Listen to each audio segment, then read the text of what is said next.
Buenos días, apreciados hermanos de la iglesia de Temuco.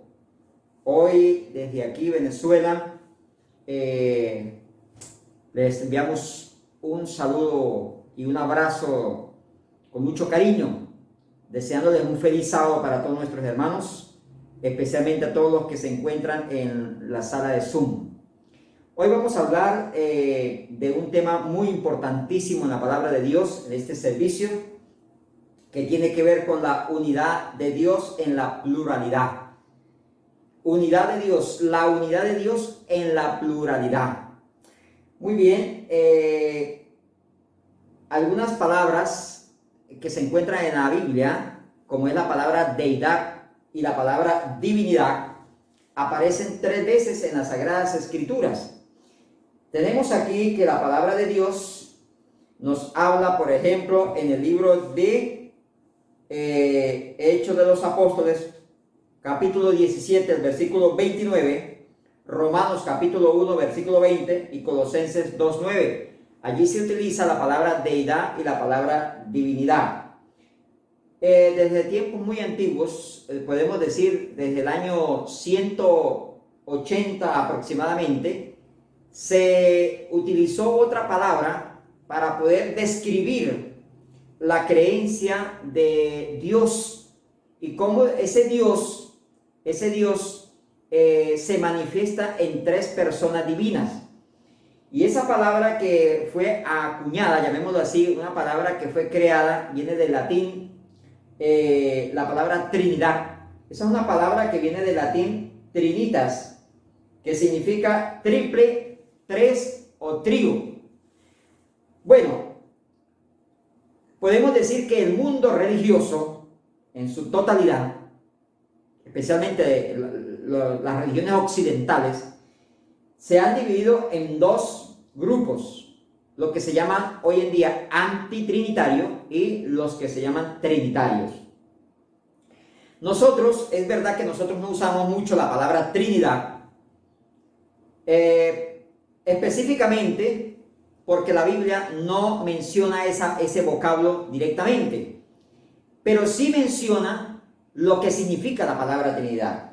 Ahora, ¿qué dice el diccionario sobre esa palabra? Dice que la palabra Trinidad significa 3 personas distintas, el Padre, el Hijo y el Espíritu Santo, en una sola y única esencia.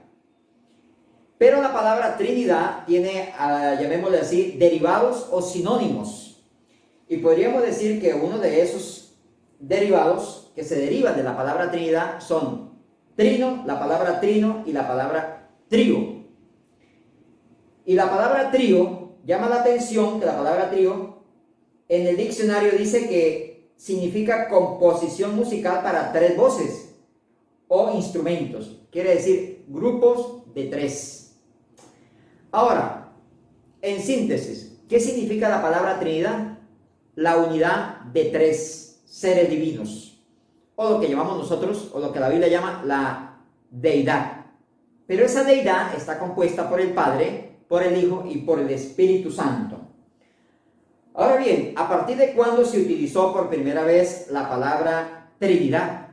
La palabra Trinidad se utilizó o la creó un obispo de Antioquía o un pastor de Antioquía en el año 180 después de Cristo. Estamos hablando aproximadamente de la época o del periodo de Esmirna, entre el año 100 y el año 325.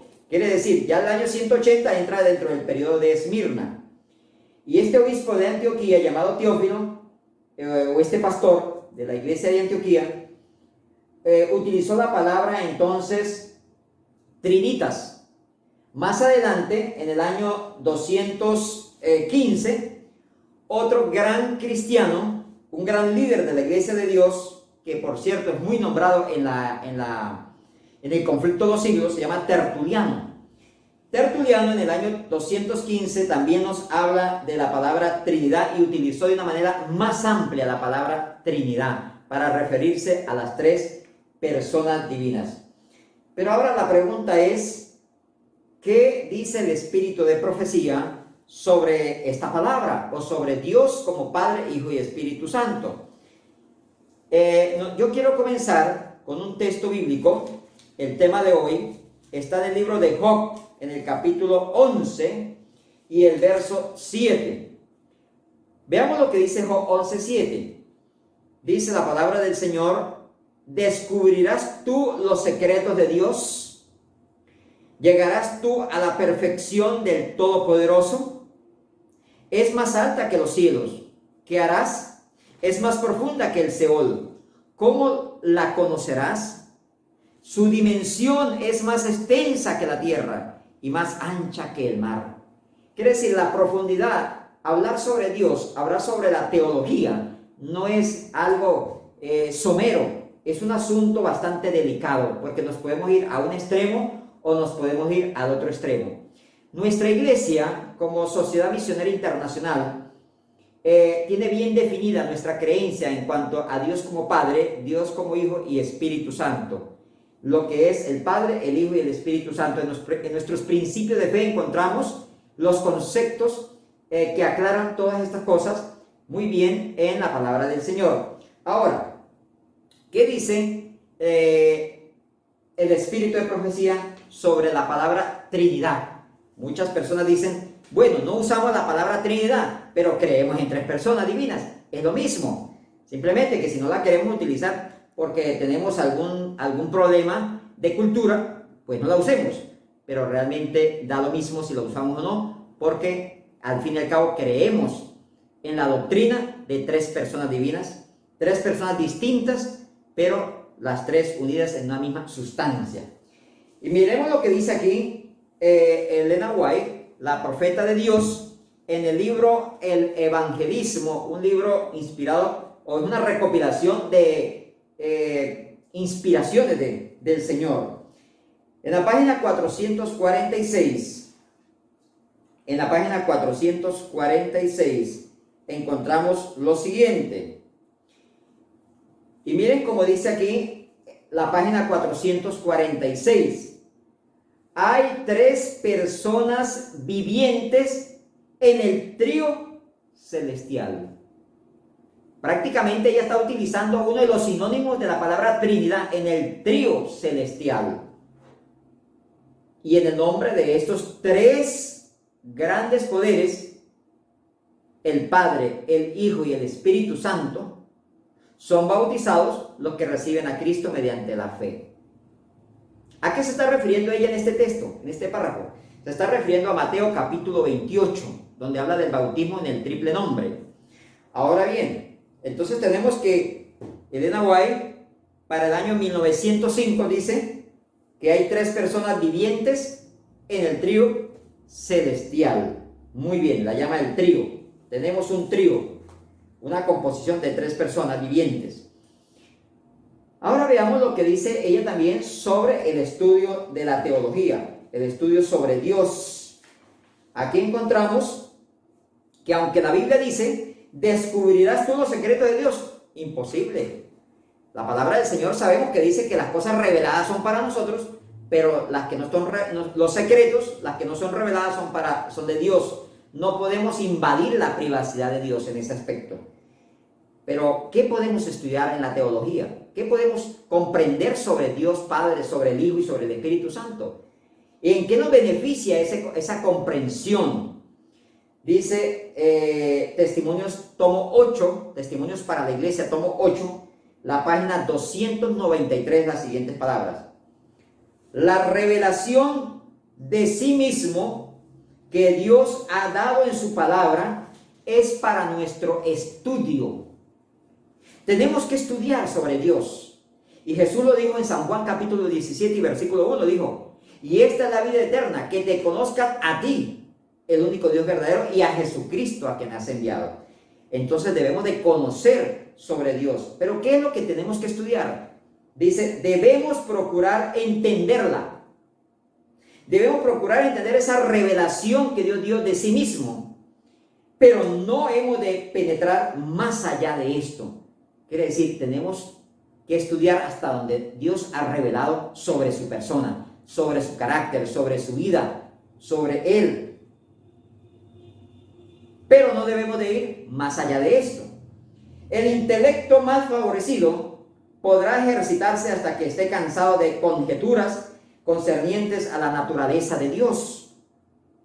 Pero dicho esfuerzo será inútil.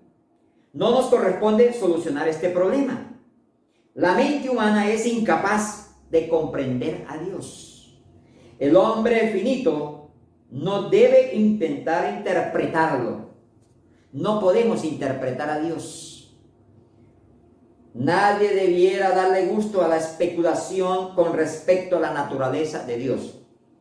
En esto el silencio es elocuencia. El omnisciente está más allá de toda discusión. Entonces, apreciados hermanos, en este tema no vamos a penetrar más allá para analizar cómo es que está formada la naturaleza de Dios, sino aquí vamos a hablar lo que está revelado de Dios para conocer a ese Dios que nosotros tenemos, a ese Dios de amor que nosotros, según la Biblia, ha sido revelado. ¿Cómo se ha revelado Dios? A través de la Biblia, primeramente, a través de Jesucristo. Cuando vino a la tierra, Cristo lo reveló, dio a conocer al Padre, dio a conocer al Espíritu Santo de una manera más visible, y también a través de la naturaleza podemos comprender y estudiar a Dios. Ahora bien, pasamos al siguiente punto, y es que antes que surgiera la unión, antes que se formara la unión del cristianismo con el paganismo, y eso dio como resultado que se formó la Iglesia Católica Romana, antes que existiera la Iglesia Católica Romana, aproximadamente en el siglo IV y en el siglo V, estamos hablando de la gran apostasía de la Iglesia, y eso equivale al periodo de Pérgamo. Estamos en el periodo de Pérgamo. La Iglesia cristiana se corrompió y entró en apostasía a partir del periodo de Pérgamo, siglo IV, siglo V, y en el siglo VI fue cuando se terminó de confirmar el sistema papal.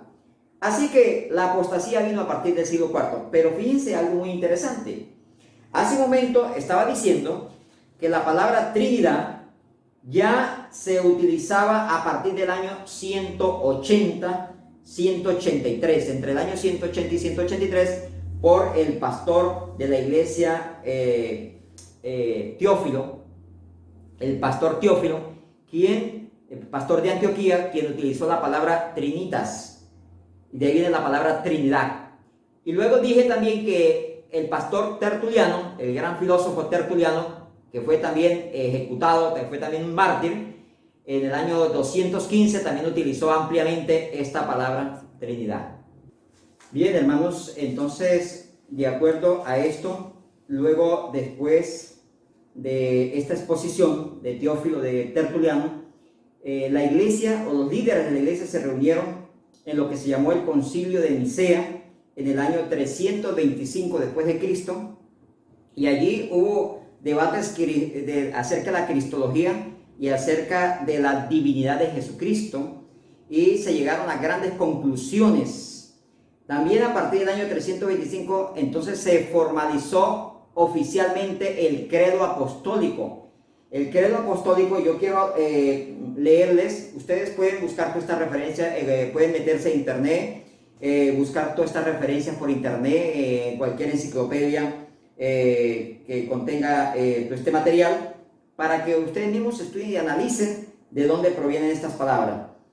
En el año 325 todavía no se había consumado la apostasía de la iglesia, porque dice el conflicto de los siglos, la página 47, donde ustedes pueden encontrar una explicación bien amplia que da la profeta de Dios acerca de cómo fue que se llevó a cabo esa apostasía de la iglesia, a cómo se hizo esa unión del paganismo con el cristianismo. Antes de que se ejecutara completamente esa unión, se reunió en Nicea un concilio donde los pastores, más de 400 pastores, estaban precisamente debatiendo uno de los problemas antitrinitarios, como era la doctrina del obispo Arrio. Pero antes de llegar a ese punto, quiero mencionar que en ese concilio, después de ese debate que duró varios días, como aproximadamente 20 días, después de ese debate, se formalizó oficialmente el credo apostólico, el credo de la iglesia. Ahora dice parte de ese credo lo siguiente, y vamos a buscar aquí, voy a leerles Y fíjense cómo dice, para que ustedes lo puedan buscar en internet y también puedan hacerle seguimiento a esta verdad. Y ellos decían, todo el que quiere ser salvo, antes que todo es necesario que tenga la verdadera fe cristiana. ¿Y cuál es esa fe cristiana? Dicen ellos, que veneremos a un solo Dios en la Trinidad y la Trinidad en la unidad, no confundiendo las personas ni dividiendo la sustancia. Aquí encontramos algo interesante. ¿Cuál fue el gran problema que hubo antes del Concilio de Nicea? Me refiero al periodo de la iglesia de Esmirna, desde el año 100 hasta el año 325 o 313, como lo queramos colocar. Entonces, en ese periodo, en ese tiempo, surgieron muchísimas teorías, posturas de líderes cristianos, y voy a nombrar algunas posturas para que ustedes se den cuenta de la situación tan difícil que vivió la iglesia de Esmirna antes del Concilio de Nicea. Por ejemplo, algunos confundieron las personas. ¿Qué quiero decir cuando digo confundieron las personas? Bueno, que algunos decían que el Padre y el Hijo eran la misma persona, o que el Espíritu Santo y Jesús eran la misma persona, cosas por el estilo. Otros decían que no había sino una sola persona. Quiere decir, surgieron muchos grupos antitrinitarios. Ahora, escuchemos bien algunos comentarios de 4 líderes principales. Marción, en el año 144, decía que habían 2 dioses. Imagínense eso, él enseñaba en la iglesia que había 2 dioses. Por supuesto, en el año 144 fue expulsado de la iglesia por esa teoría. Él decía que el Dios del Antiguo Testamento era un Dios malo, era un Dios vengativo, era un Dios cruel, era un Dios justiciero, pero que el Dios del Nuevo Testamento era un Dios apacible, amable, plácido y era bueno e infinitamente. Quiere decir, él veía 2 dioses y por eso él decía en sus comentarios, decía, me parece a mí que el Dios del Antiguo Testamento no es el Dios del Nuevo Testamento. Quiere decir, el hombre dividió la sustancia, formando 2 dioses. Ahora, Sabelio no dividió la sustancia, sino que confundió las personas, mezcló las personas. Ahora escuchamos lo que dijo Sabelio. Sabelio, quien también fue expulsado de la iglesia aproximadamente del año 170 después de Cristo, este gran líder, él decía que él creía en la Trinidad, pero no como 3 personas, sino como 3 manifestaciones. 3 manifestaciones. Vamos analizando y vamos tomando nota acerca de estas teorías, porque hoy por hoy surgen nuevos brotes, o han surgido brotes acerca de creencias que hoy en día tienen sus raíces en aquellos líderes que formalizaron estas creencias. Sabelio decía que Dios se había manifestado como Padre en la creación, como Hijo en la redención y como Espíritu en la santificación. Por lo tanto, era una sola persona, no eran 3 personas. Muy bien, ahí tenemos. Ahora se levantó un pastor llamado Hermas, pastor de la iglesia de Roma, y él quiso combatir a Sabelio y quiso combatir a Marción, pero se fue a otro extremo, porque el error que cometió Hermas fue que confundió a Jesús con el Espíritu Santo, y entonces ahora Hermas decía que Jesús y el Espíritu Santo era la misma persona. Otro brote más que ha surgido hoy en día también. Y también tenemos entonces ahora a Novaciano. Ese Novaciano fue uno de los líderes que más se acercó a la realidad, pero Novaciano lamentablemente se fue a un punto extremo bastante difícil, que eso se arraigó. De hecho, la doctrina de Novaciano yo creo que fue una de las que se arraigó mucho en el movimiento adventista en los primeros años del movimiento adventista. Y le voy a decir por qué. Novaciano creía en la Trinidad, creía en el Padre, Hijo y Espíritu Santo. Pero él decía que el Hijo, que Jesús, aunque era Dios, había sido engendrado allá en la eternidad y que por lo tanto pertenecía a una generación distinta del Padre, porque el Padre no fue creado, pero el Hijo, al ser creado, ya pertenecía a una generación. Vamos a llamarle la primera generación. Y el Espíritu Santo, entonces, era inferior al Hijo. Por lo tanto, el Espíritu Santo pertenecía a una segunda generación. Quiere decir, Novaciano llevó la subordinación del Hijo de Dios aún a la eternidad. Y lamentablemente confundió todos los textos bíblicos que hablan de la subordinación terrenal, la confundió con la subordinación celestial. Muy interesante lo que Novaciano dijo. En el año 257 fue la doctrina de Novaciano. Y por último quiero nombrar al más conocido de todos los antitrinitarios, que fue Arrio, el obispo Arrio de Alejandría. Arrio, en el año 325, fue el que expuso en el concilio de Nicea su doctrina. Y él decía que el Padre era el Dios todopoderoso, el Dios grande, el Dios principal, el Dios no creado, pero que el Hijo era un Dios creado. Era especie de un ángel creado, ni siquiera un Dios, sino un ángel creado. Por lo tanto, la doctrina de Arrio fue a un extremo de colocar al Hijo como un ser creado.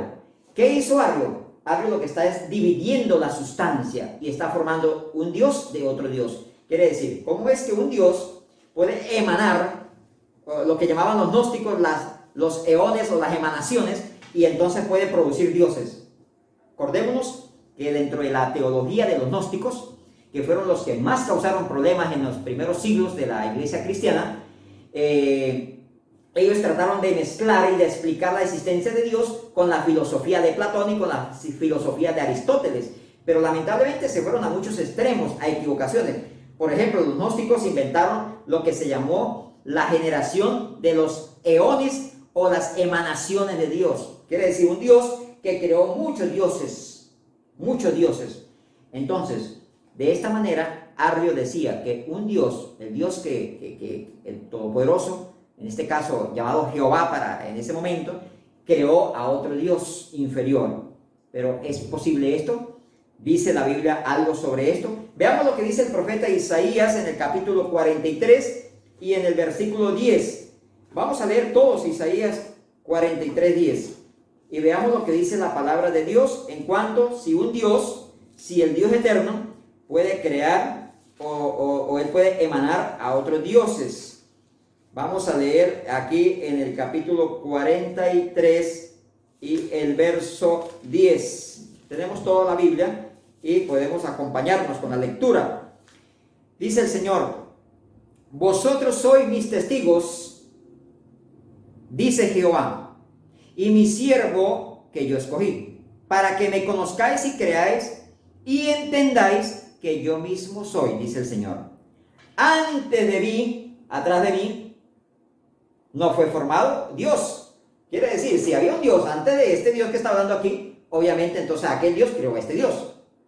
Pero ahora mira lo que dice la siguiente frase: ni lo será después de mí. Quiere decir, no existe un Dios antes de Dios, ni otro Dios que se formó después de Dios. Entonces, por lo tanto, los eones de los gnósticos quedan anulados. Así que queda anulada la doctrina de los eones. Por lo tanto, si nosotros decimos que hay dos dioses, uno inferior y uno superior, estamos anulando el monoteísmo, estamos destruyendo el monoteísmo, que es la regla judía, la regla hebrea, lo que Dios reveló a Moisés en Deuteronomio capítulo 6, versículo 4, y ya lo vamos a analizar. Y estamos destruyendo el monoteísmo y estamos entrando en el politeísmo. Esto es peligrosísimo. Entonces no estamos adorando al verdadero Dios. Por lo tanto, nosotros somos monoteístas. Cuando decimos que el Padre, el Hijo y el Espíritu Santo, esta pluralidad de personas, son un solo Dios, porque es una misma sustancia. Y lo vamos a explicar en la última parte del texto. Ahora veamos lo siguiente. Después de estas doctrinas, todas fueron condenadas. La doctrina de Marción, de Saverio, de Novaciano, de Arrio, de Valentín, todas ellas fueron destruidas o fueron condenadas por la iglesia. Ellos fueron expulsados, pero quedaron los brotes. Y hoy en el siglo XXI vemos, y desde el siglo XX, porque eso comenzó en el siglo XX prácticamente, se habían creado brotes terribles acerca de esto. Y hoy hay arrianos, semiarrianos, unitarios, bueno, todos son antitrinitarios. Entonces, el mundo cristiano, por eso decía al principio, se divide en dos. O somos antitrinitarios o somos trinitarios. Ahora, ¿en qué aspecto somos trinitarios? En el sentido de que nosotros creemos en el Padre, en el Hijo y en el Espíritu Santo. Quiere decir, eso es lo que se llama deidad o divinidad, pero son tres personas divinas. Son tres personas divinas, unidas. No confundamos las personas como decía el credo apostólico, en el año 325, antes de que la iglesia apostatara. No confundamos las personas, ni dividamos la sustancia. Y luego dice al final lo siguiente: una es la persona del Padre, otra es la persona del Hijo y otra es la persona del Espíritu Santo. Pero una sola es la divinidad del Padre, una sola es la divinidad del Hijo y la del Espíritu Santo. Igual es la gloria, coeterna la majestad. Cual el Padre, tal el Hijo, tal el Espíritu Santo. El Padre es increado, el Hijo es increado y el Espíritu Santo es increado. El Padre es inmenso, el Hijo es inmenso y el Espíritu Santo es inmenso. El Padre es eterno, el Hijo es eterno, el Espíritu Santo es eterno. Entonces luego dice al final: sin embargo, aunque hay tres personas divinas, así que el Padre es Dios, el Hijo es Dios, el Espíritu Santo es Dios. Sin embargo, no son tres dioses, sino un solo Dios. Ese fue el credo de la iglesia en el año 325, el cual se confirmó posteriormente en el concilio de Constantinopla en el año 381, y más adelante, bueno, la iglesia católica lo tomó de alguna manera, pero la iglesia católica no conservó la creencia de las tres personas divinas, única y exclusivamente la adoración hacia Dios como un Dios monoteísta, sino que ellos introdujeron la idolatría, por lo tanto se convirtieron en politeístas. Pasaron a ser igual que las otras religiones o igual que los otros credos paganos, politeístas. Ahora, fíjense que hoy en día los antitrinitarios dicen: pero es que la palabra Trinidad viene, no la podemos usar porque viene de la Iglesia Católica, es la Iglesia Católica que la inventó. No, señores, la Iglesia Católica existe a partir del siglo IV y siglo V, cuando vino la gran apostasía en el periodo de Pérgamo.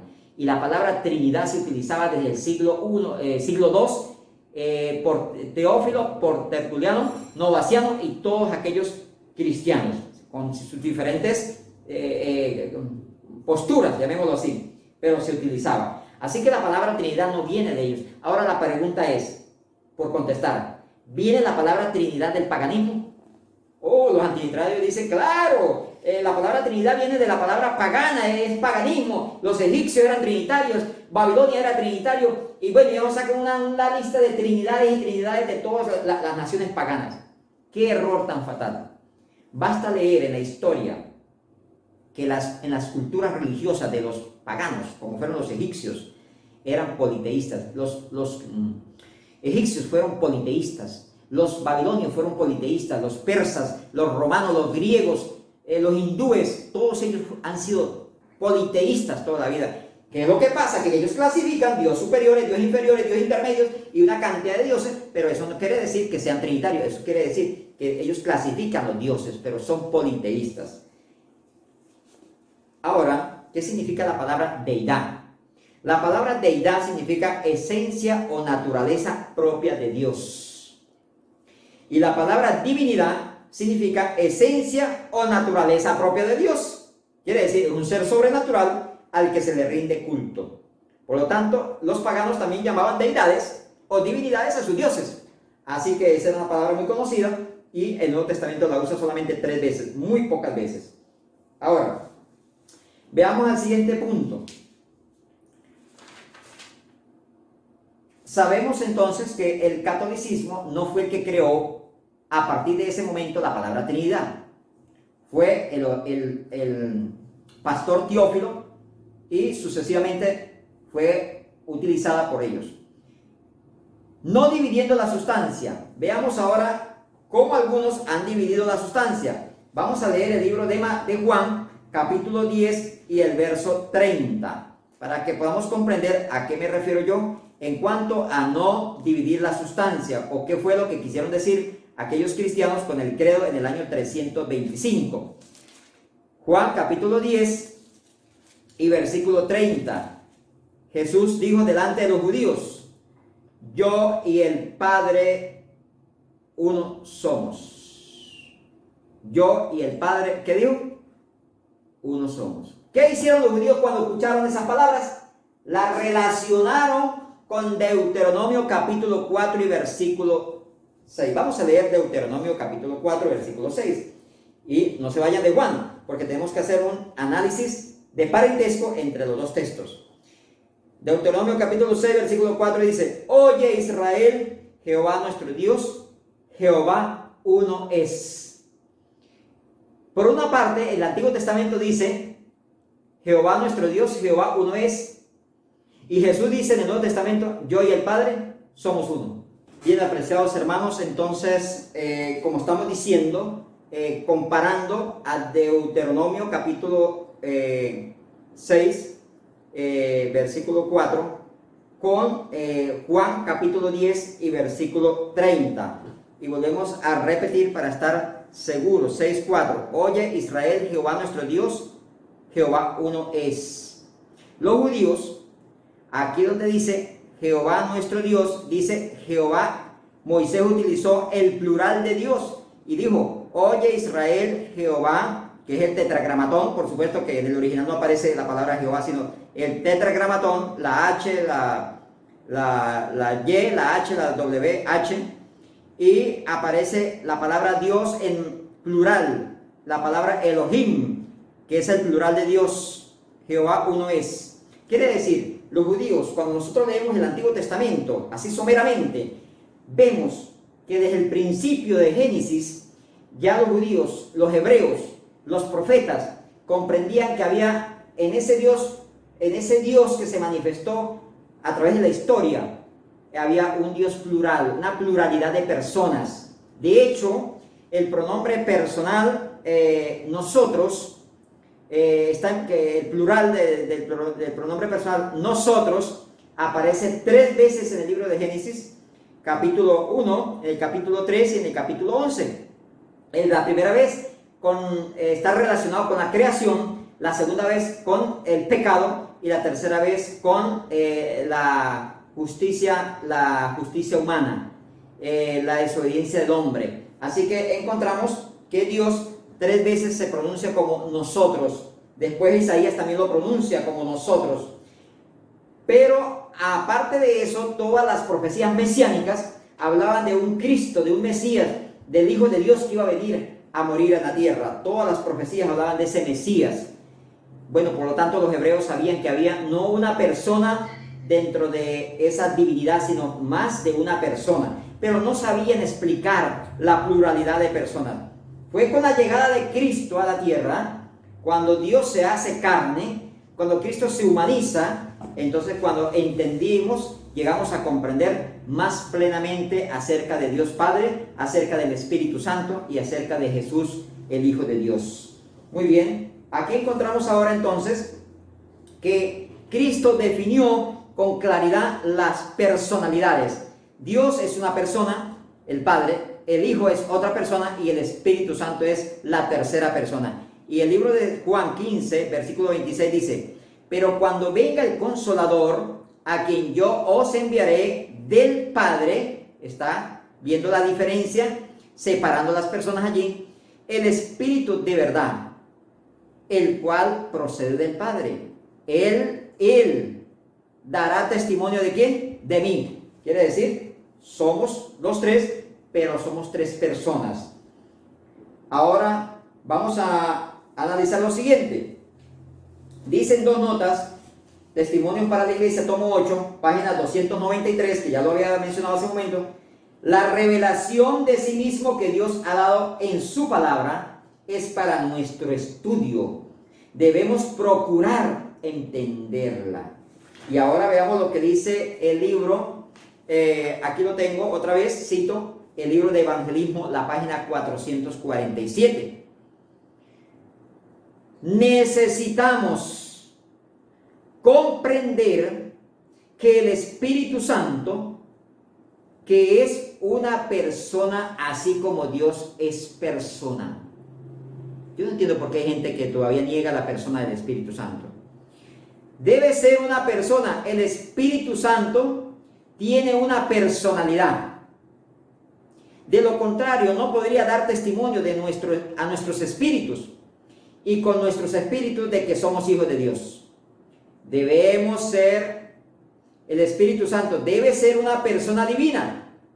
Además, porque en caso contrario, si no es persona divina, no podría escudriñar los secretos que están ocultos en la mente de Dios. Debemos comprender entonces que el Espíritu Santo también es una persona. No podemos confundir las personas.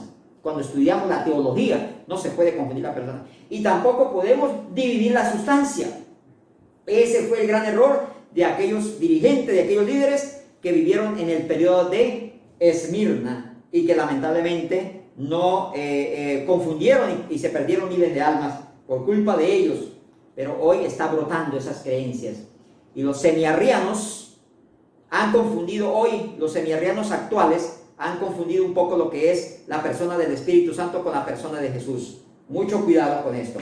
Ahora voy a leerles algunos párrafos para que ustedes puedan tener allá material, aparte del libro de evangelismo que ya lo leímos, lo vamos a cerrar un momento, pero hay muchos testimonios más. Recordemos que Elena White, o los pioneros adventistas, incluyendo a Elena White, al principio, en los primeros años de su ministerio, no eran totalmente trinitarios.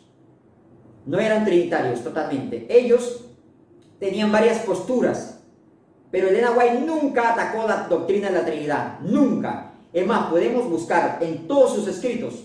No existe un solo párrafo que hable en contra de la Trinidad.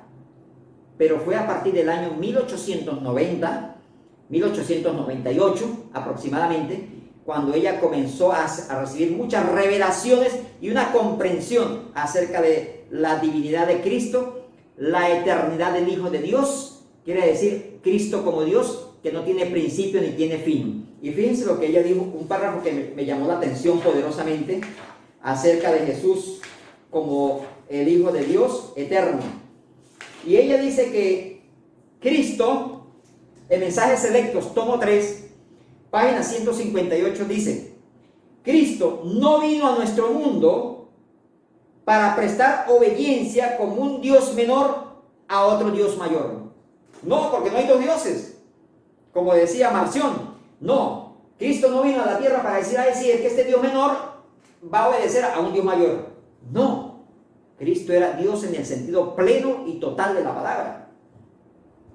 Y nos transporta, Jesús nos transporta a las edades sin fin de la eternidad, a las edades sin fin del pasado de la eternidad. Y nos asegura que nunca hubo un tiempo cuando Él no estaba en compañía de su Padre. Siempre estuvo con Dios, siempre estuvo con el Padre. Ahora,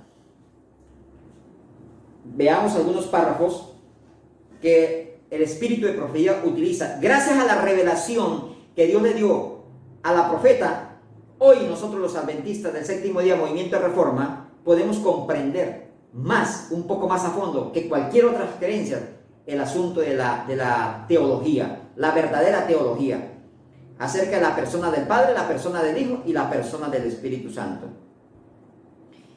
Dice en los párrafos que vamos a leer, voy a leer algunos. Tenemos aquí muchos párrafos. Y esperamos que esto les ayude a ustedes a medida que van estudiando, van comprendiendo el asunto de el tema que estamos tratando acerca de Dios.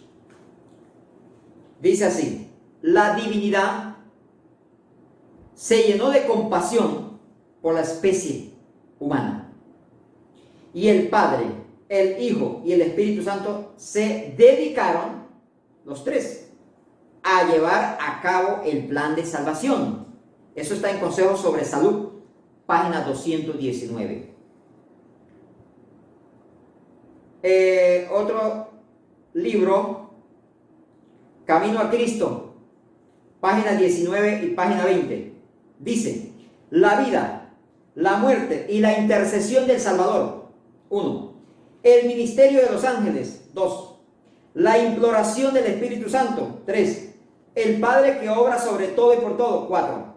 El interés incesante de los seres celestiales, 5. Todos están empeñados en la redención del hombre. Ahí vemos la separación. los mundos, los mundos que no han caído en pecado, los ángeles, el Salvador, el Padre, el Espíritu Santo, todos quieren que nosotros nos salvemos. Tenemos otro texto en Testimonios para la Iglesia, tomo 8, páginas 206 y 265. El Padre, el Hijo y el Espíritu Santo están procurando y anhelando tener conductos por los cuales puedan comunicar al mundo los principios divinos de la verdad. Estas tres grandes potestades del cielo están obrando. Las tres grandes potestades del cielo están obrando. Luego dice aquí, la matutina titulada Alza tus ojos, página 146. La eterna deidad, el Padre, el Hijo y el Espíritu Santo, está involucrada en la acción requerida para dar seguridad al instrumento humano. Los tres poderes de la deidad, el Padre, el Hijo y el Espíritu Santo, se han comprometido a hacer su fuerza y su eficiencia. Hay muchísimos párrafos más que tenemos aquí. Hay un párrafo que quiero dárselo a ustedes para que lo investiguen. Yo no lo he investigado personalmente, está en Señales de los Tiempos, 12 de diciembre de 1895. Y aparece también en la matutina Semblanza de Jesús, página 50. Y dice así, tal como yo lo copié de allí: el Señor Jesús es la personificación de la gloria de la Trinidad. Ojalá podamos ver aquí, tal como yo lo copié aquí. El Señor Jesús es la personificación de la gloria de la Trinidad. Y en el evangelismo, ella usa la palabra el trío celestial. Hay tres personas en el trío celestial. Muy bien, interesante todos estos análisis que hace Elena White sobre Dios. Pero ahora yo quiero ya, para finalizar, hacer una comparación, y es lo siguiente: Dios creó el universo, Dios creó al hombre, Dios creó todo lo que existe en el universo lo creó Dios, en compañía con Jesús y el Espíritu Santo. Los tres crearon todo. Y pareciera ser que el universo es como un reflejo de lo que Dios es. Ese ser plural, esas tres personas divinas que forman el verdadero monoteísmo, porque si usted divide la sustancia, ya deja de ser monoteísta y tendríamos varios dioses. Entonces estaríamos entrando a un campo que sería el politeísmo. Mucho cuidado, no existe eso. Cristo, el Padre, y el Hijo y el Espíritu Santo son de la misma sustancia. Por eso el universo fue creado prácticamente a imagen y semejanza de Dios, igual que el hombre. Y fíjense, un ejemplo que les voy a colocar pequeño por el tiempo que nos queda tan corto. El universo, para que pueda ser universo, tiene tres componentes. Tres componentes. Si falta uno de ellos, deja de ser universo. El universo está conformado por el espacio, por la materia y por el tiempo. Si faltara el espacio, dejaría de ser universo. Si faltara el tiempo, dejaría de ser universo. Pero ¿sabe qué llama la atención? Que cada uno de estos elementos está formado también por tres elementos más. El espacio está formado por lo largo, por lo ancho y por lo alto. Si faltara uno de ellos, dejaría de ser espacio. La materia está formada por la masa, el volumen y el peso. Y el tiempo está formado por el pasado, el presente y el futuro. Ahora, el átomo, que es la molécula más pequeña de toda la creación de Dios, o una de las moléculas más pequeñas de la creación de Dios, está formada también por tres elementos, que es el neutrón, el protón y el electrón. El agua, que es uno de los componentes vitales para el ser humano, está también compuesto por tres elementos: dos de oxígeno y dos de hidrógeno y uno de oxígeno. Pero a su vez, el agua, que es creación de Dios, porque toda la tierra era agua, todo esto era agua, el agua se manifiesta de tres maneras: en forma líquida, sólida y gaseosa. Tenemos entonces los tres elementos. En la tierra hay tres reinos principales, que es el reino animal, el reino vegetal y el reino mineral. Son los tres reinos principales de la tierra. ¿Qué les parece? Y el hombre, que es la creación de Dios, la máxima creación de Dios aquí en la tierra, el hombre está formado, la estructura del hombre se compone de cabeza, tronco y extremidades. Ahora, para calcular el contenido cúbico de cualquier espacio, los lados, el ancho, la profundidad y la altura no se miden, no se suman, sino que se multiplican. Por lo tanto, cuando nosotros hablamos de Dios en la física o en la matemática, decimos que Dios, usted no puede sumar en Dios 1 más 1 más 1, porque esto sería igual a 3. Nosotros vemos que usamos lo que dice la matemática y la física, 1 por 1 por 1, que es igual a 1. Por lo tanto, Dios es uno. Dios es uno en carácter, Dios es uno en propósito, Dios es uno en sustancia, Dios es uno en la eternidad. Dios es uno. No hay tres dioses, hay un solo Dios, el Dios verdadero al cual nosotros adoramos. Y concluimos con el libro de Romanos. Vamos al capítulo 11 de Romanos. Y vamos a dejar este verso para meditación, más profundidad de nosotros, en cuanto al conocimiento de Dios. Y como dice el libro de Romanos, el capítulo 11, versículo 33. Oh, profundidad de la riqueza, de la sabiduría y de la ciencia de Dios. Esto es una ciencia. Hay muchos misterios. En la encarnación de Cristo hay misterio. En el Espíritu Santo, en la naturaleza del Espíritu, hay misterio. Esto es profundo. Oh, profundidad de la riqueza, de la sabiduría y de la ciencia de Dios. Cuán insondables son sus juicios e inescrutables sus caminos. Cuán profundos son sus caminos. La mente finita no podrá comprender todo lo relacionado con Dios. No podemos entrar más allá. Esto es lo que está revelado, esto es lo que la palabra de Dios nos ha ayudado. En nuestro Dios, un Dios de amor, un Dios de perdón, tardo para la ira y grande misericordia. Nosotros tenemos el privilegio que gracias al espíritu de profecía, gracias a la palabra de Dios, hoy podemos comprender más acerca de Dios. Pero aquellas personas que han desechado el espíritu de profecía, hoy están andando en el mundo en oscuridad, creencias por aquí, creencias por allá. Cada día brotan más, brotan nuevas creencias. Tengamos cuidado con las nuevas creencias sobre Dios. Vamos a afirmar nuestra fe en lo que está revelado. Elena White, a partir del año 1898, ella escribió muchísimo sobre la divinidad de Jesús, sobre la personalidad del Espíritu Santo, sobre la coigualdad y coeternidad del Padre, del Hijo y del Espíritu Santo. Quiera Dios que estos mensajes que el Señor nos ha provisto pueda llegar a nuestro corazón, podamos valorarlo y podamos transmitirlo a otros que están confundidos. Muchas religiones hoy están confundidos y van predicando engaños. Vamos a pedirle al Señor que nos ayude entonces. Que Dios les bendiga a todos, es mi deseo. Amén.